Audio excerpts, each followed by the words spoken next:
Hello and welcome to Study Buzz.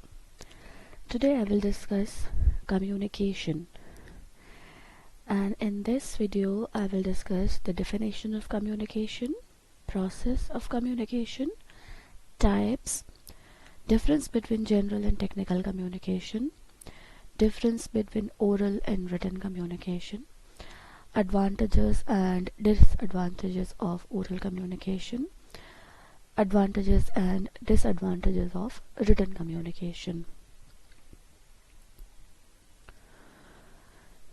Meaning: the origin of word communication is communicare or communis, which means to impart, to participate, to share, or to make common. The sense of sharing is inherent in the origin and meaning of communication. Definition: According to Merriam-Webster's dictionary, communication is a process by which information is exchanged between individuals through a common system of symbols, signs, or behavior. According to businessdictionary.com, communication is a two-way process of reaching mutual understanding in which participants not only exchange, encode or decode information, news, ideas, and feelings, but also create and share meaning. In general, communication is a means of connecting people or places. In business, it is a key function of management. An organization cannot operate without communication between levels, departments, and employees. Now, the process of communication. Process of communication has different elements. First one is sender, then encoding, message, channel, receiver, decoding, and feedback. Communication is a continuous process which mainly involves the following elements. Now let's have a look on all the elements. Sender. The sender generates the message and conveys it to the receiver. He is the source and the one who starts the communication. Encoding. The message generated by the sender is encoded symbolically, such as in the form of words, pictures, gestures, etc., before it is being conveyed to the receiver. Message. It is the idea, information, view, fact, feeling, etc. that is generated or conveyed by the sender to the receiver. The next one is media or channel. It is the manner in which the encoded message is transmitted. The message may be transmitted orally or in writing. The medium of communication includes telephone, internet, post, fax, email, etc. The choice of medium is decided by the sender. Receiver. He is the person who is last in the chain and for whom the message was sent by the sender. Once the receiver receives the message and understands it in proper perspective and acts according to the message, only then the purpose of communication is successful. Decoding. It is the process of converting the symbols encoded by the sender. After decoding, the message is received by the receiver. Feedback. Once the receiver confirms to the sender that he has received the message and understood it, the process of communication is complete. Noise. Now this one is the last. It is a barrier in communication. It refers to any obstruction that is caused by the sender, message, or receiving during the process of communication. For example, bad telephone connection, faulty encoding, faulty decoding, inattentive receiver, poor understanding of message due to prejudice or inappropriate gestures. Now, important thing to note here is that noise is not an element in the process of communication, but it is a barrier in communication. Types of communication. Communication based on channels. These are two types of communication: verbal communication and non-verbal communication. And communication based on purpose and style. There is again two types of communication: formal and informal communication. Verbal communication. It refers to the form of communication in which message is transmitted verbally. Communication is done by word of mouth and a piece of writing. Verbal communication is further divided into oral communication and written communication. Non-verbal communication.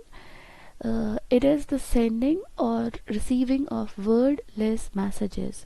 We can say that communication other than oral and written, such as body language, gestures, postures, and facial expressions, is called non-verbal communication. Non-verbal communication is all about the wordless messages of the speaker.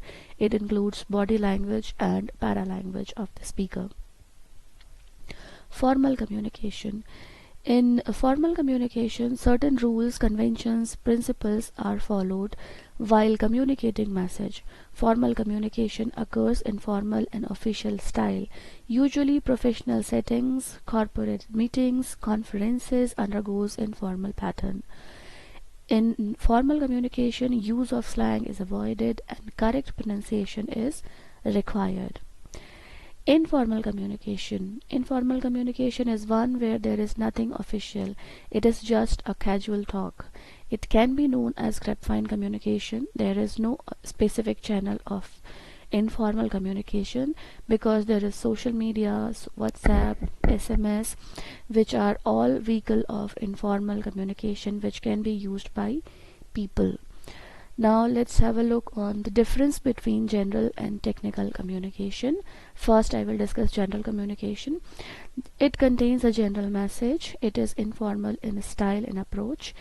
It has no set pattern of communication. It is mostly oral, not always for a specific audience. It does not involve the use of technical vocabulary or graphics. Technical communication, on the other hand, it contains a technical message. It is mostly formal. It follows a set pattern. It is in both or oral and written, always for a specific audience, and it frequently involves jargon, graphics, etc. Difference between oral and written. Oral communication. What is oral communication? Exchange of ideas, information, and message through spoken words is called oral communication. Written communication. Interchange of message, opinions, and information in written or printed form is written communication. Oral communication. In oral communication, transmission of message is speedy. There is no record. Immediate feedback can be given. Probability of misunderstanding is very high. It is not reliable. It is flexible, and the distortion of message is possible. In written communication, transmission of message is slow. It has a proper record. Feedback takes time. Probability of misunderstanding is quite less. It is reliable. It is inflexible, and in written communication, distortion is not possible. Advantages and disadvantages of oral communication. Advantages: it is less expensive, it saves time, immediate feedback is possible, it has personal touch or personal contact, it is useful in difficult situations, it is cooperative in spirit, useful in secret matters, it is persuasive in nature. Disadvantages: it has no legality, it means it has no legal validity. Lack of accountability. Distortion of words is possible. There is greater scope for errors. It is easily forgotten. It is not useful for long distance. Inaccuracy and limited use, and sometimes it creates misunderstanding. Advantages and disadvantages of written communication. Advantages: it has legal validity, it creates permanent record of evidence, it is more precise, accurate, and clear, It is more accountable. It is suitable for long messages. It has less possibility of distortion, and it needs skills. Now, disadvantages: it is expensive. There is lack of flexibility. Useless for illiterate people. It takes time. If feedback comes late.